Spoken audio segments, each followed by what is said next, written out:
IBC 24, number 1 news channel in Madhya Pradesh, Chhattisgarh. Morning prime की शुरुआत करते हैं एक बड़ी खबर से। महाराष्ट्र के छत्रपति संभाजीनगर से ये बड़ी खबर है। ग्लव्स बनाने वाली फैक्ट्री में भीषण आग लग गई है। MIDC इलाके में ग्लव्स फैक्ट्री में आग लगी है और दुखद इसमें पहलू ये है कि आग में झुलसकर 6 मजदूरों की मौत हो गई है। जो जी तोड़ हाड़ तोड़ मेहनत वहां करते थे, उन मजदूरों की मौत हुई है। और अभी हमें सूचना ये मिल रही है हमारे सोर्सेस के थ्रू कि हादसे के वक्त सभी मजदूर सो रहे थे।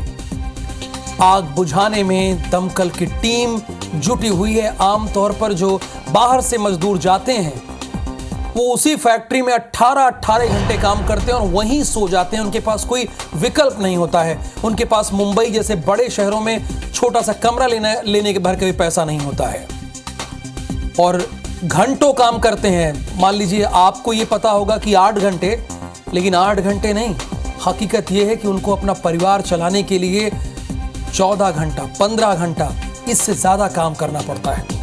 उन्हें लगता है कि ओवर टाइम करेंगे तो हमारे बच्चे पढ़ लिख सकेंगे, लेकिन आज उन 6 मजदूरों की जान चली गई। बहुत ही दुखद पहलू है। ये ग्लव्स बनाने वाली फैक्ट्री थी। ये तो करोड़ों के मुनाफे वाली फैक्ट्री थी। MIDC इलाके में ग्लव्स फैक्ट्री में आग लगी है, जो हमें सूचना मिल रही है, और इसमें 6 मजदूरों की आग से झुलसकर जान चली गई है। अब यह हादसा कैसे हुआ, इसके बारे में पुलिस जांच पड़ताल कर रही है। महाराष्ट्र पुलिस और फैक्ट्री मालिक से भी पूछताछ कर रही है।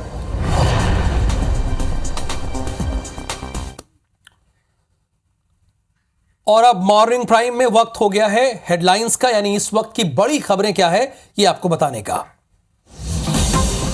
देश के प्रधानमंत्री नरेंद्र मोदी के मन की बात का 108वां एपिसोड। फिट इंडिया पर चर्चा करेंगे प्रधानमंत्री मोदी। हेल्थ स्टार्टअप से जुड़े युवा साझा करेंगे अनुभव। मध्य प्रदेश में मंत्रियों को विभागों का बंटवारा। CM डॉक्टर मोहन यादव ने गृह विभाग रखा अपने पास। डेप्यूटी CM जगदीश देवड़ा को वित्त वाणिज्यिक कर विभाग और राजेंद्र शुक्ल के पास स्वास्थ्य विभाग का जिम्मा। मध्य प्रदेश में दिग्गजों को बड़ी जिम्मेदारी। कैलाश विजयवर्गीय को नगर विकास, तुलसी राम सिलावट को जल संसाधन, उदय प्रताप सिंह को परिवहन और स्कूल शिक्षा और विश्वास सारंग को खेल विभाग की जिम्मेदारी। आज बालौदा बाजार के दौरे पर रहेंगे CM विष्णुदेव साय। छत्तीसगढ़ मनवा कुर्मी क्षत्रिय समाज के कार्यक्रम में करेंगे शिरकत। महाराष्ट्र के राज्यपाल रमेश बैस भी होंगे शामिल। छत्तीसगढ़ में बीजेपी की बड़ी बैठक। कुशाभाऊ ठाकरे परिसर में CM विष्णुदेव साय और बीजेपी के अध्यक्ष किरण देव रहेंगे मौजूद। प्रदेश के पदाधिकारी होंगे शामिल। भिलाई में महादेव सट्टा ऐप मामले में नया मोड़। RTO एजेंट राजेश मिश्रा के घर पहुंची प्रवर्तन निदेशालय की टीम। पूछताछ के लिए दिया समन। ED को बैंक डिटेल्स में मिला है राजेश का नाम।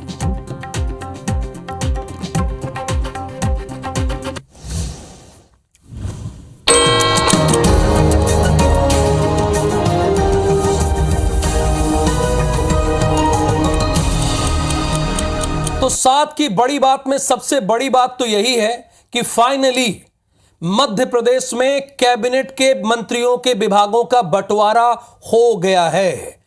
देर हुई लेकिन दुरुस्त आया। लखनऊ आला कमान से हरी झंडी मिलने के बाद मुख्यमंत्री डॉक्टर मोहन यादव ने मंत्रियों को विभाग आवंटित कर दिए हैं। 2 उप मुख्यमंत्रियों और 18 कैबिनेट मंत्रियों और 6 राज्य मंत्रियों के विभागों के बारे में जानकारी दी गई। जनसंपर्क, वित्त, वाणिज्य कर, जेल मुख्यमंत्री अपने पास ही रखेंगे। इन विभागों का बंटवारा नहीं किया गया है। यानी आप लंबे समय से इतिहास मध्य प्रदेश का उठा के देखेंगे तो गृह मंत्रालय जो है वो मुख्यमंत्री नहीं रखता था, पहले रखता था। लेकिन इसके पहले आपने देखा शिवराज सिंह चौहान की सरकार में भी नरोत्तम मिश्रा गृह मंत्री हुआ करते, तो उसके पहले भी जाएंगे तो आपको यही जवाब मिलेगा। लेकिन इस बार चूंकि चीफ मिनिस्टर ने गृह मंत्रालय अपने पास रखा है और आमतौर पर यह उत्तर प्रदेश में देखने को मिलता है। उत्तर प्रदेश में आमतौर पर मुख्यमंत्री ही गृह मंत्रालय अपने पास रखता है। तो आपको यह बता दें कि मुख्यमंत्री राजेंद्र शुक्ला को स्वास्थ्य और चिकित्सा विभाग की जिम्मेदारी दी गई है और इसके साथ जगदीश देवड़ा को वित्त मंत्रालय की जिम्मेदारी दी गई है। कुंवर विजय शाह को जनजातीय कार्य, लोक परिसंपत्ति, कैलाश विजयवर्गीय को नगर विकास और आवास संसदीय, प्रहलाद पटेल को पंचायत और ग्रामीण विकास की जिम्मेदारी दी गई है। राकेश सिंह को पीडब्ल्यूडी विभाग की जिम्मेदारी दी गई है। अहम है। करण सिंह वर्मा को राजस्व, उदय प्रताप सिंह को परिवहन, स्कूल शिक्षा, संपत्तियां उइके को पीएचई, तुलसीराम सिलावट को जल संसाधन, इंदल सिंह कंसाना को किसान कल्याण और कृषि विकास, निर्मला भूरिया को महिला बाल विकास विभाग, गोविंद सिंह राजपूत को खाद्य और नागरिक आपूर्ति, विश्वास सारंग को इस बार खेल और युवा कल्याण दे दिया गया है और सहकारिता भी है। नारायण सिंह कुशवाहा को सामाजिक न्याय, दिव्यांग, ये देखिए, ये हम आपको स्क्रीन के जरिए दिखा भी रहे हैं। सामाजिक न्याय, खाद्य प्रसंस्करण की जिम्मेदारी दी गई है और इसके साथ मंत्रियों को जो विभाग मिले हैं उसकी तस्वीरें हम आपको लगातार दिखा रहे हैं। सबसे बड़ी बात है, 3 मिनिस्टर ऐसे हैं जिनके विभाग जस के तस हैं। यानी जो 2020 में भारतीय जनता पार्टी ने सरकार बनाई थी उसमें सिर्फ 3 ही मंत्री ऐसे हैं जिनके विभाग जस के तस हैं, उनके विभागों में बंटवारा नहीं। ये देखिए, नाम आ गया। 2020 में भी इनके पास ऊर्जा था, इस बार भी ऊर्जा मंत्रालय इनको मिल गया है। इनका नाम क्या है? प्रद्युम्न सिंह तोमर। कहां से आते हैं ये? ग्वालियर से आते हैं। अब लीजिए, तुलसीराम सिलावट, ये भी दूसरे व्यक्ति हैं कि जो 2020 में जो मंत्रालय मिला था इस बार भी इनको मिल गया। यानी 2020 ये माना जा सकता है इस आधार पे, चूंकि भारतीय जनता पार्टी और डॉक्टर मोहन यादव अपने विभागों का बंटवारा करते समय बहुत बारीकी से सोच रहे थे। तो क्या इन लोगों के कार्यकाल अच्छे थे? देखिए, नरेंद्र शिवाजी पटेल राज्य मंत्री हैं, लोक स्वास्थ्य एवं परिवार कल्याण मंत्रालय की जिम्मेदारी इनको दी गई है। अब आ जाइए कृष्णा गौर को, ये स्वतंत्र प्रभार है, यानी सीधे मुख्यमंत्री को रिपोर्ट करेंगी। ओबीसी एवं अल्पसंख्यक कल्याण की जिम्मेदारी इनको दी गई है, कहा गया है कि आप इस मोर्चे को संभालिए। अब देखिए, धर्मेंद्र लोधी, ये भी स्वतंत्र प्रभार है, संस्कृति और पर्यटन और धर्मस्व विभाग की जिम्मेदारी इनको दी गई है। कहा गया है कि आप मध्य प्रदेश की संस्कृति की जिम्मेदारी आपकी है। और दिलीप जायसवाल को यह बता दिया गया है कि कुटीर और ग्रामोद्योग आप ही देखेंगे, यह मंत्रालय आपका है, आप देखिए, आप जानिए। और इसके बाद देखिए, लगातार नाम आ रहे हैं। गौतम टेटवाल को कहा गया है कि मध्य प्रदेश की जो तकनीकी शिक्षा है और स्किल डेवलपमेंट है युवाओं में, वो काम आप देखिए, गौतम टेटवाल, ये इनको बता दिया है डॉक्टर मोहन यादव ने। अब आइए दूसरा नाम आ जाता है, लखन पटेल को कहा गया है कि पशुपालन और डेयरी उत्पादन को बढ़ाइए आप मध्य प्रदेश में, इसलिए लखन पटेल को यह जिम्मेदारी दे दी गई है कि आप इस विभाग को संभालिए, आपकी जिम्मेदारी होगी। अब आ जाइए नारायण सिंह पवार। नारायण सिंह पवार के पास स्वतंत्र प्रभार है और इनको कहा गया है मत्स्य विभाग दे दिया गया है। कहा गया है कि आप प्रदेश में मछली पालन को बढ़ावा दीजिए, मत्स्य विभाग की जिम्मेदारी आपके पास रहेगी, आप ही से सवाल जवाब होगा। चूंकि नाम लगातार बदलते जाएंगे और वो हम आपके बारे में आपको बताते भी जाएंगे। देखिए, नाम आ गया फिर नरेंद्र शिवाजी पटेल का। एक बार लोक स्वास्थ्य एवं परिवार कल्याण विभाग की जिम्मेदारी नरेंद्र शिवाजी पटेल के पास रहेगी।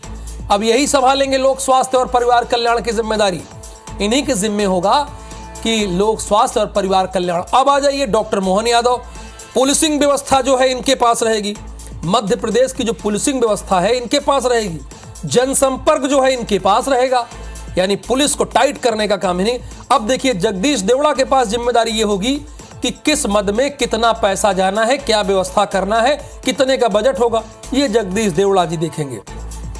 और इसके बाद देखिए, राजेंद्र शुक्ल के पास लोक स्वास्थ्य और परिवार कल्याण, यानी मध्य प्रदेश किस तरह से फिट एंड फाइन रहे, अगर कोई बीमार हो गया तो उसको इलाज कैसे बेहतर मिले, ये जिम्मेदारी राजेंद्र शुक्ल के कंधों पर आ गई है। इनको बना दिया गया है कि भैया आप देखिए, आप जानिए, आपको समझना है ये चीज।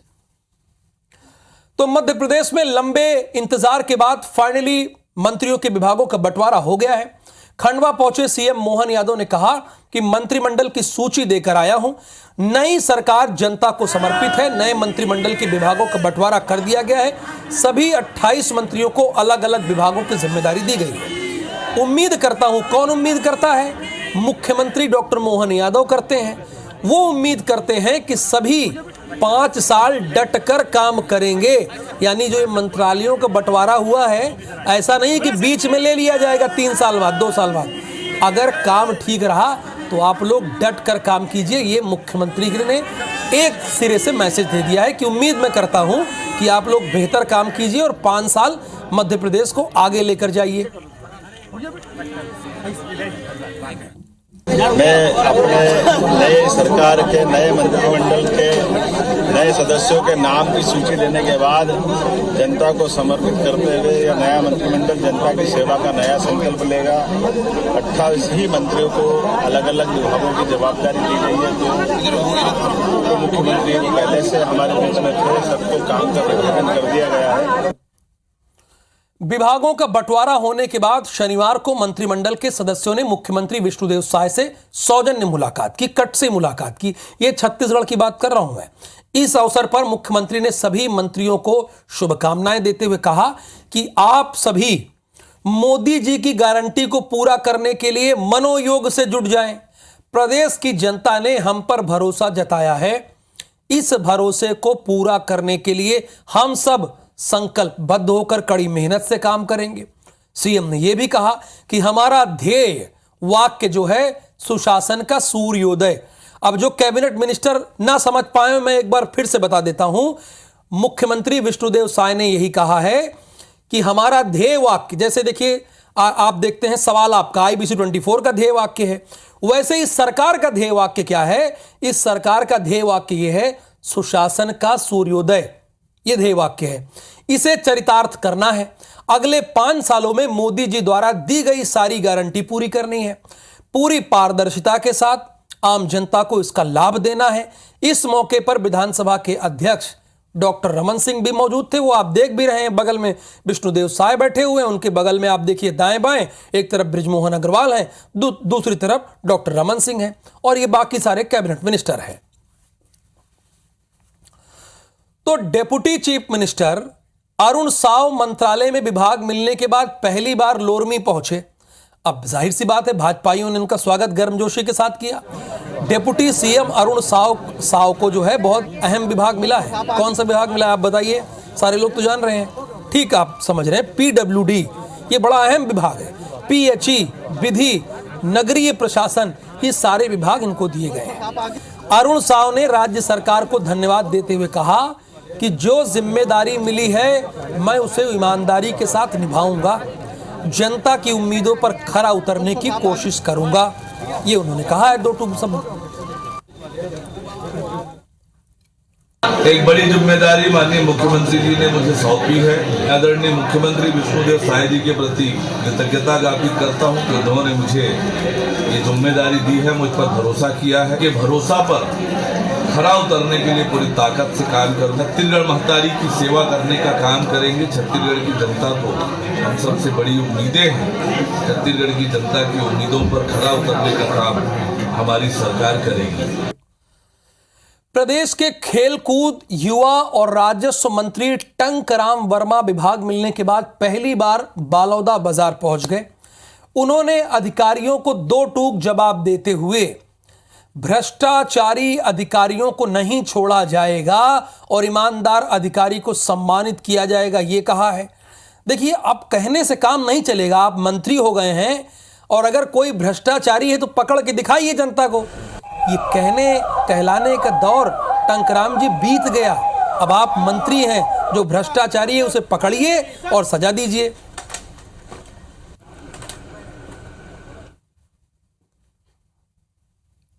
हम सेवा भाव के लिए आए हैं, सेवा करेंगे।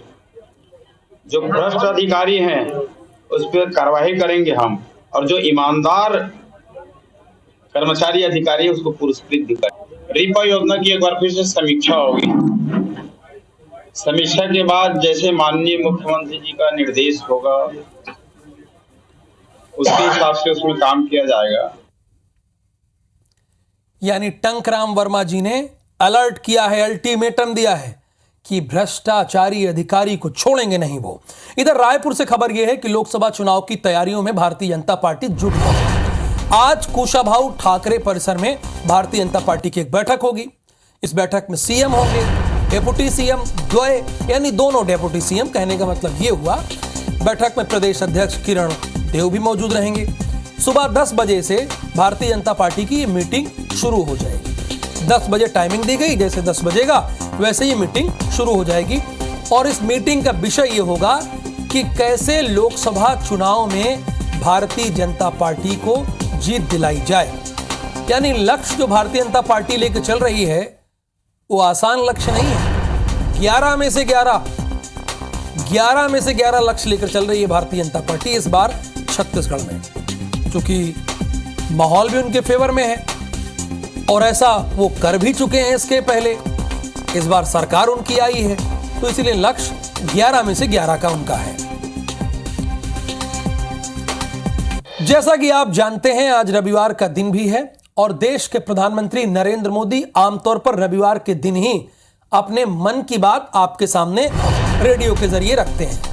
वो अलग बात है कि वो टेलीविजन पर भी उसका प्रसारण होता है, आप टेलीविजन के जरिए भी सुनते हैं। ये 108वां एपिसोड है। फिट इंडिया टॉपिक पर आज देश के प्रधानमंत्री चर्चा करेंगे। बहुत इंपॉर्टेंट टॉपिक है, तो जुड़िएगा आप लोग।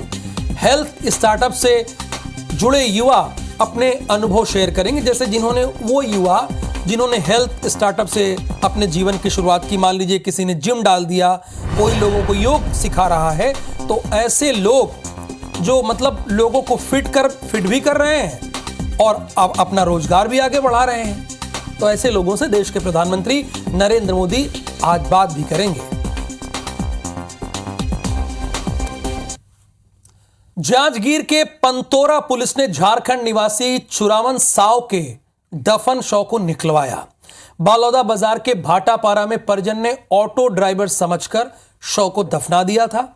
अब इस मामले में डीएनए टेस्ट भी पुलिस ने कराया है। इसके लिए पुलिस ने सैंपल ले लिया है। असल में बिलासपुर के ऑटो ड्राइवर शंकर शास्त्री ने 25 दिसंबर की रात कोरबा जाते वक्त यात्री चुरावन साव की पत्थर पटककर हत्या कर दी थी और अपना कपड़ा पहना दिया था। 26 दिसंबर को रक्त रंजित शव मिलने के बाद पुलिस ने हत्या का जुर्म दर्ज किया था और परिजन ने शंकर शास्त्री के रूप में शव की पहचान की थी। लेकिन शंकर शास्त्री जिंदा निकल गया और उसी ने झारखंड निवासी यात्री चुरावन साव की हत्या की। फिल्मों में आपने देखा होगा, लेकिन हकीकत में हो रहा है। 29 दिसंबर को आरोपी ऑटो ड्राइवर शंकर शास्त्री को गिरफ्तार किया गया था, उसे जेल भेज दिया गया था। एसडीएम की अनुमति लेकर पुलिस ने बालौदा बाजार जिले के भाटापारा में दफन चुरावन साव के डेड बॉडी को उन्होंने बाहर निकलवाया। शव को उनके परिजनों को सौंप दिया। अब पुलिस द्वारा डीएनए टेस्ट भी कराया जाएगा। इसके लिए पुलिस ने सैंपल ले लिया है।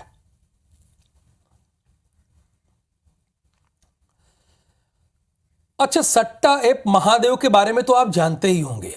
ईडी की कार्रवाई अभी भी जारी है। इसी कड़ी में ईडी की टीम भिलाई में आरटीओ एजेंट का काम करने वाले राजेश मिश्रा के घर पहुंच गई। हालांकि ईडी की टीम को घर पर आरटीओ एजेंट राजेश मिश्रा नहीं मिला, जिसके बाद टीम ने राजेश मिश्रा के बड़े भाई को नोटिस दिया और फिर आ गई। बताया तो ये जा रहा है कि आरटीओ एजेंट राजेश के तार महादेव सट्टा ऐप से जुड़े हैं और राजेश ब्लैक मनी को व्हाइट करने का काम करता है, यानी बड़ा वाला फ्रॉड है। राजेश के अकाउंट से करोड़ों के ट्रांजैक्शन की बात सामने आई है। इधर ईडी की टीम को अपने घर में देखकर राजेश की बुजुर्ग मां सदमे में आ गई और इस दौरान टीम राजेश के बड़े भाई राकेश को साथ ले जाने की बात कहने लगी। तभी बुजुर्ग मां बेहोश हो गई। इसके बाद परिजनों ने मां की सेहत का हवाला दिया। कल ईडी के ऑफिस में आकर सहयोग देने की बात कही, जिसके बाद टीम ने कहा कि ठीक है, हम आपके साथ हैं, लेकिन कल आ जाइएगा ऑफिस। देखिए, कोरोना के केसेस भी बढ़ रहे हैं, तो हमने कहा कि आपको इससे अलर्ट कर दिया जाए। देखिए, डराने की कोशिश नहीं है, बस अलर्ट करने की कोशिश है। अलर्ट रहिए, सेफ रहिए, सुरक्षित रहिए, यही हम चाहते हैं। तो भोपाल में कोरोना के 3 मरीज मिले हैं। जिले में अगर पॉजिटिव मरीजों की संख्या देखी जाए तो ओवरऑल 14 हो गई है। लेकिन इसमें अच्छी बात क्या है, 13 संक्रमितों का होम आइसोलेशन में इलाज हो रहा है, यानी उन्हें हॉस्पिटल नहीं जाना पड़ा है, घर पे ही इलाज हो रहा है। तो इसीलिए मैं कह रहा हूं कि सतर्क करने के लिए मैं ये खबर आपको बता रहा हूं। अलर्ट रहिए, सावधान रहिए। एक मरीज बस है जिसका हॉस्पिटल में इलाज मिल रहा है, और ये भी जानकारी मिली कि उसको ऑलरेडी पहले से कई बीमारियां है और कई दवाइयां वो खा रहा था।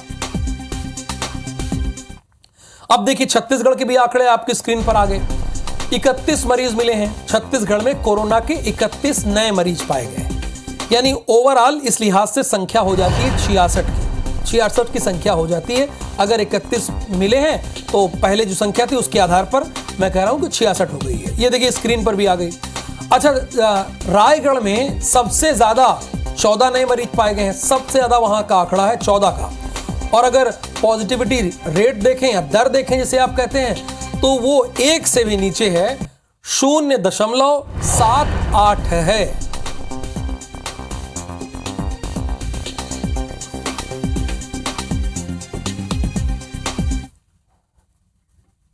तो 7 की बड़ी बात को आपने बार्क रिपोर्ट में नंबर 1 बुलेटिन बनाया, इसके लिए आपका बहुत धन्यवाद। लेकिन आगे देखिए, हमर बानी हमर गोट।